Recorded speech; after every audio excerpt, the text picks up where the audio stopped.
Salam Bapak Ibu, Saudara-saudari yang terkasih. Selamat datang di channel Pemulihan Hati.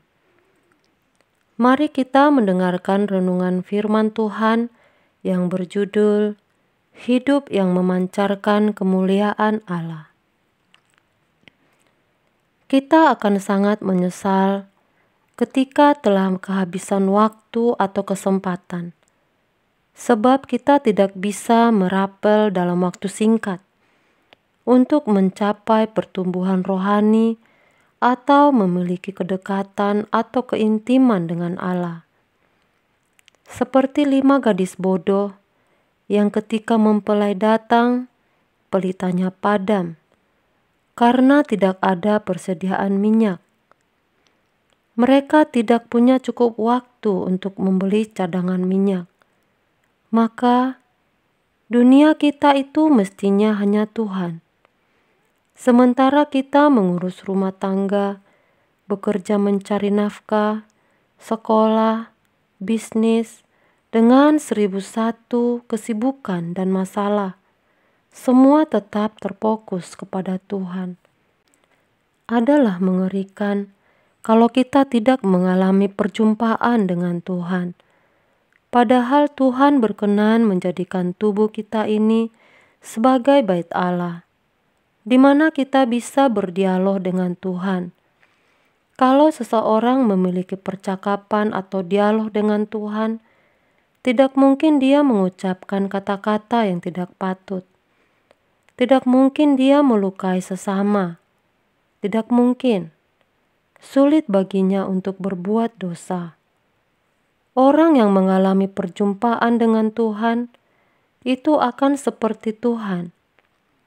Kekristenan yang sejati itu mengenakan hidup Yesus, sempurna seperti Bapa, memancarkan kemuliaan Allah.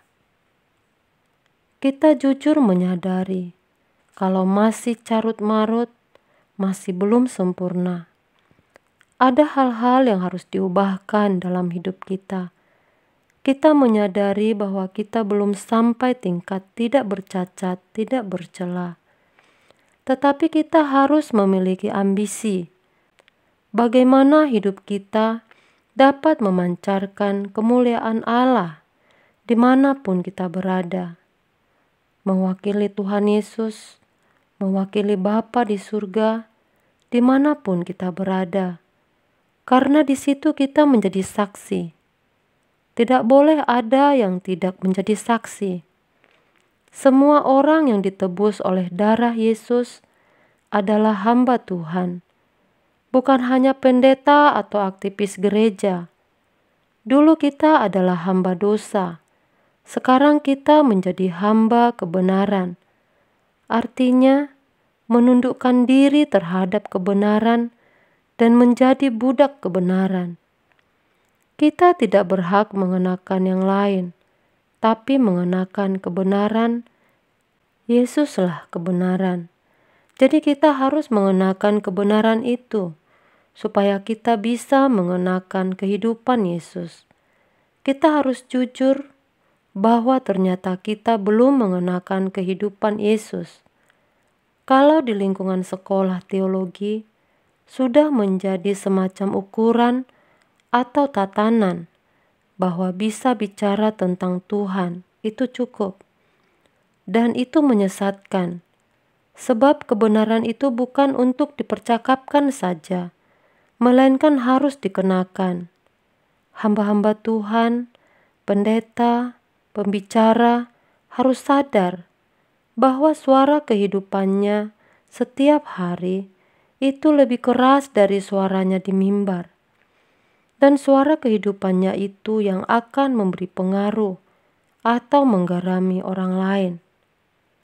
Dan jika seseorang benar-benar menggarami orang di dalam hidupnya setiap hari, maka di mimbar ucapannya berkuasa dan pasti mengubah.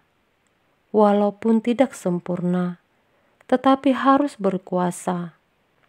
Kita harus menjadi model anak-anak Allah yang akan memiliki kerajaan surga, dipermuliakan bersama Yesus. maka kehidupan kita harus bisa menembus batas.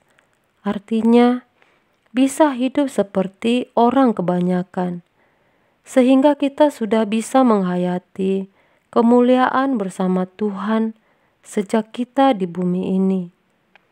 Dan kalau kita bisa menghayati hal ini, maka kita akan memiliki gairah yang tinggi untuk benar-benar hidup tidak bercacat, tidak bercela. Jika kita tidak serius berubah, kita pasti akan sangat menyesal. Dunia kuat sekali mempengaruhi kita, terutama bagi yang tidak peduli dengan kekekalan. Walaupun mereka bukan orang jahat, orang baik-baik, tapi mereka tidak serius menghadapi pengaruh dunia sekitar. Dan ini membahayakan sekali, sebab kita bisa kehilangan kesempatan emas untuk menjadi orang-orang yang berkenan di hadapan Tuhan. Maka kita harus berambisi besar untuk menjadi seorang yang benar-benar dinilai berkenan di hadapan Tuhan.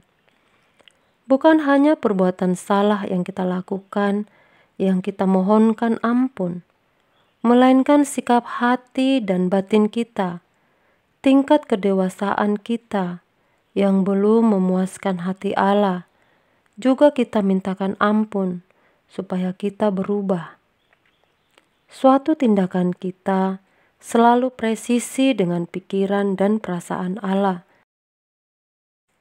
Itu mulia, agung, dan berharga. Dari setiap kata yang kita ucapkan, setiap gerak pikiran dan perasaan, setiap perbuatan kita menyenangkan hati Allah.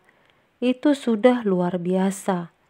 Itu kekayaan yang tiada ternilai dan abadi. Dan kita harus teliti. Kalau ada yang salah, kita minta ampun. Tuhan pasti menolong. Bukan hanya menunjukkan kesalahan, melainkan juga akan menunjukkan potensi dosa yang masih ada di dalam diri kita, sehingga bersih. Jadi surga itu bukan hanya tempat bagi orang yang tidak berdosa, namun tempat orang yang tidak berpotensi berbuat dosa. Demikianlah renungan ini, kiranya dapat memberikan pencerahan bagi kita semua. Tuhan Yesus memberkati.